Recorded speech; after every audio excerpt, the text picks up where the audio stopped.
Whispers on Pink Sand by Clara Winslow. The late afternoon sun cast long shadows across Horseshoe Bay as Eliza Matthews stepped onto the famous pink sand beach, kicking off her sandals to feel the cool grains between her toes. The azure waters stretched before her, a dazzling contrast to the salmon-colored shore.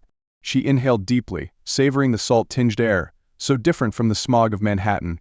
This was worth every penny, she murmured to herself, pulling her sun hat lower to shield her eyes from the brilliant Caribbean sun. At 32, this solo vacation represented more than just a break from her demanding career as an architectural historian.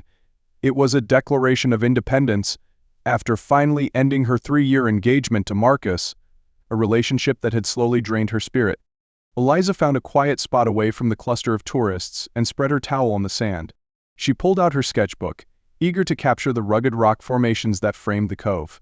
Drawing had always been her refuge, a talent she'd nearly abandoned during her relationship with Marcus, who had deemed it impractical and a waste of time. As she sketched, she became aware of someone watching her.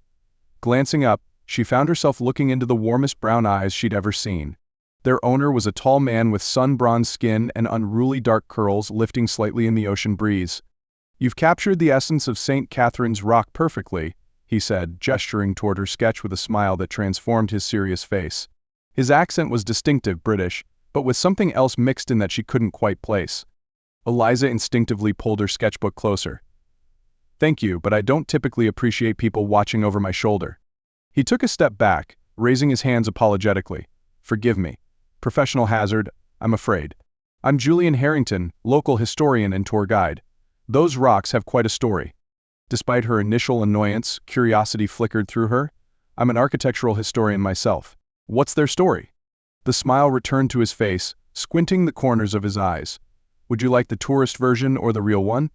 "The real one, of course," she replied, finding herself returning his smile. "Then you'll need to join me tomorrow. I'm taking a small group to some of the island's hidden historical sites, places not found in the typical guidebooks." He reached into the pocket of his linen shirt and handed her a business card. "We start at 9 from the Royal Naval Dockyard. Comfortable shoes and an open mind are required." Before she could respond, he nodded politely and continued down the beach, stopping occasionally to examine something in the sand or rocks. Eliza watched him go, surprised at the slight disappointment she felt as he disappeared around the curve of the bay. She looked down at the business card. "Bermuda Untold, Historical Tours with Julian Harrington." Below the text was a simple sketch of an old shipwreck. Eliza tucked it into her sketchbook with a small smile. Perhaps this vacation would be more interesting than she had anticipated. The following morning found Eliza at the Royal Naval Dockyard, a complex of stone buildings constructed in the 19th century after Britain lost its American colonies. The massive limestone structures stood as testament to Bermuda's strategic importance in naval history. Julian was waiting with a small group of 4 other tourists. His face brightened when he spotted her, a reaction that sent an unexpected flutter through her chest. "You came," he said simply, as though he'd been genuinely uncertain. "I'm professionally obligated to investigate historical claims," she replied with a teasing smile, surprised at her own flirtatiousness. The tour began conventionally enough, with Julian explaining the dockyard's construction and purpose, but as the morning progressed he led them away from the main attractions to smaller, lesser-known sites. His knowledge was impressive, weaving together architectural facts, historical context, and local folklore with the skill of a natural storyteller. "The limestone used in these buildings was quarried right here on the island," Julian explained as they examined a secluded cottage. "Bermudians learned to cut it into blocks and use it for construction because wood was scarce. The whitewashed roofs you see everywhere collect rainwater, our primary source of fresh water." "The craftsmanship is remarkable," Eliza noted, running her hand along the weathered stone. "These structures have withstood hurricanes for centuries." Julian nodded appreciatively. "You have a good eye."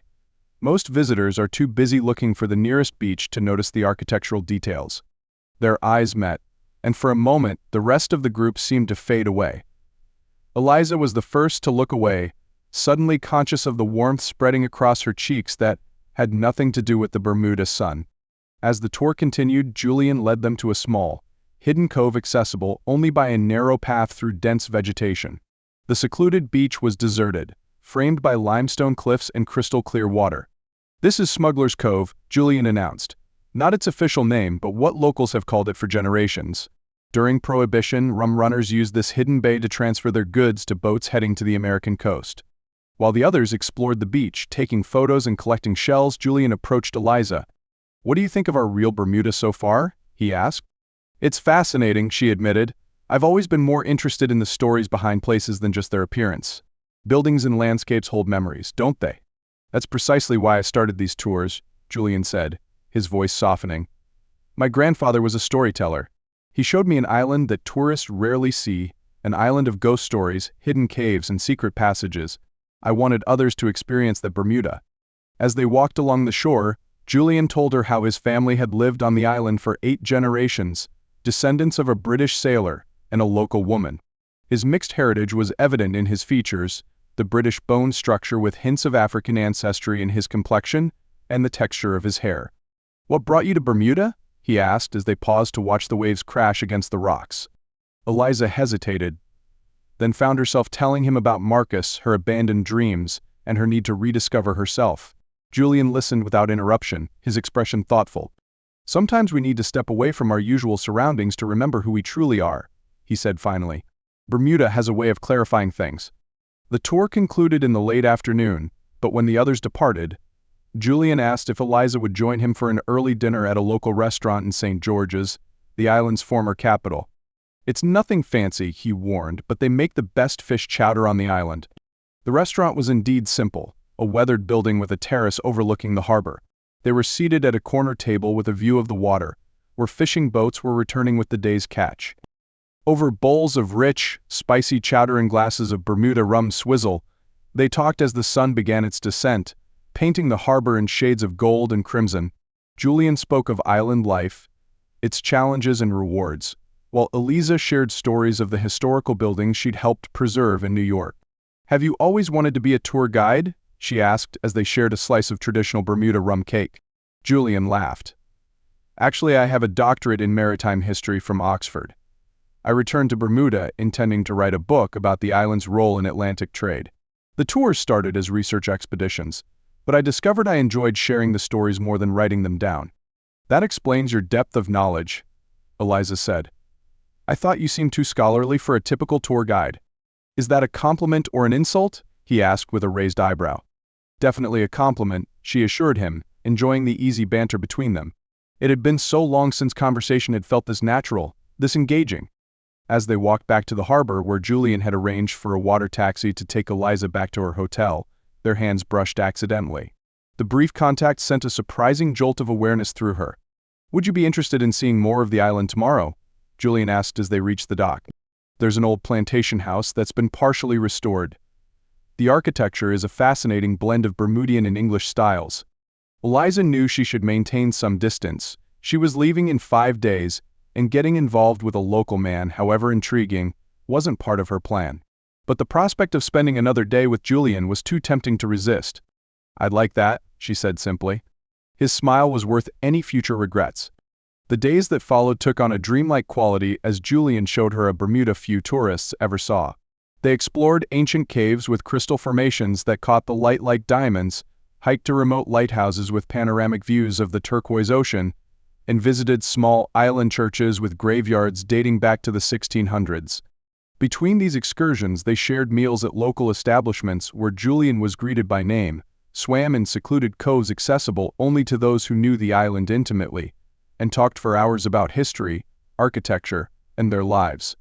On her 4th day in Bermuda, Julian took her sailing on a small sloop he kept moored in Hamilton Harbor. The wind was perfect, filling the sail and carrying them smoothly across the water.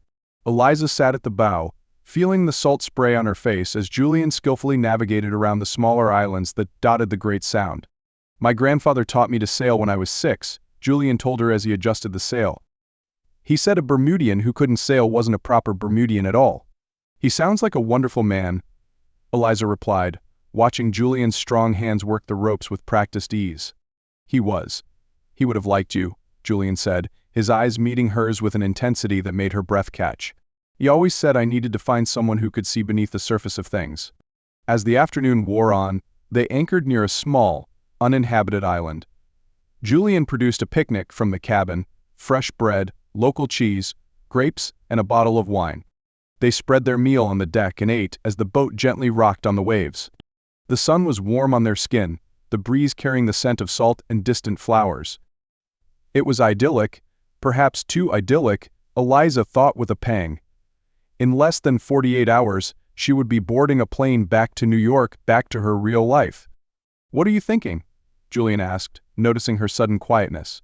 "That I leave the day after tomorrow," she admitted. "That this has been wonderful, but it isn't real life," he finished for her. His expression was understanding but tinged with sadness. "Julian, I live in New York. My career is there, my life is there." "I understand," he said quietly. "But I want you to know that what's happened between us these past days, it isn't something I've experienced before. Not like this." The simple honesty in his voice touched her deeply. "For me neither," she confessed. "But I'm not sure what that means for us." "It doesn't have to mean anything beyond what it is right now," he said, reaching for her hand. "Let's not diminish what we've shared by trying to define it or predict its future." His philosophy was so different from Marcus's need to plan and control every aspect of their relationship that Eliza felt a sudden surge of affection for this man who understood the value of present moments. As the sun began to set, casting long golden rays across the water, Julian sailed them back toward Hamilton Harbor. They were quiet now, each lost in their own thoughts, yet connected by something neither had anticipated when they met on that pink sand beach days earlier. On her final evening in Bermuda, Eliza dressed with particular care for their dinner at Tom Moore's Tavern, one of the island's oldest and most elegant restaurants. The establishment was housed in a 17th-century home once frequented by the Irish poet Thomas Moore. Julian was waiting for her in the hotel lobby, looking handsome in a crisp linen suit that complemented his bronzed skin. His eyes warmed appreciatively as she approached in her simple blue dress. "You look beautiful," he said simply. The restaurant was everything Julian had promised: intimate rooms with beamed ceilings, stone walls, and windows overlooking lush gardens. They were seated in a corner alcove, a single candle flickering between them. Over a dinner of local wahoo fish and roasted vegetables, they talked about everything except her impending departure. When dessert arrived, a traditional cassava pie with a scoop of nutmeg ice cream, Julian finally broached the subject they'd been avoiding. "I have something for you," he said, reaching into his pocket and withdrawing a small package wrapped in tissue paper. Eliza opened it carefully to find a pendant on a silver chain. The pendant was crafted from pink Bermuda sand encased in clear resin, surrounded by a delicate silver setting. "Julian, it's lovely," she whispered, genuinely touched by the thoughtfulness of the gift. "It's made by a local artisan," he explained. "The sand is from Horseshoe Bay, where we met." He paused, then added softly, "I thought you might want something to remember Bermuda by." To remember him by was the unspoken subtext. "Would you help me put it on?" she asked, holding out the necklace. Julian moved to her side of the table and carefully fastened the chain around her neck, his fingers warm against her skin. The pendant rested just below her collarbone, catching the candlelight.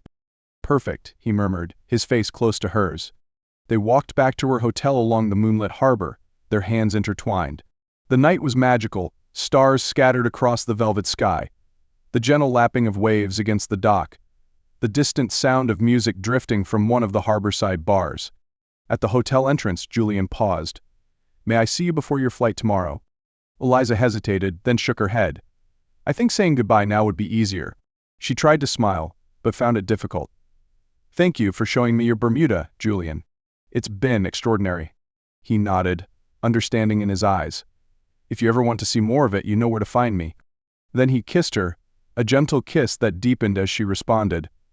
It held all the things they hadn't said, the connection they'd formed, the regret at its ending, the unspoken possibility of something more. When they finally separated, Julian tucked a strand of hair behind her ear. "Safe journey, Eliza Matthews. Take care of your artistic soul." With that, he turned and walked away, his figure gradually disappearing into the darkness. Back in her hotel room, Eliza stood on the balcony, looking out at the moonlight reflecting on the water. She touched the pendant at her throat, thinking about the past 5 days, and the man who had unexpectedly entered her life.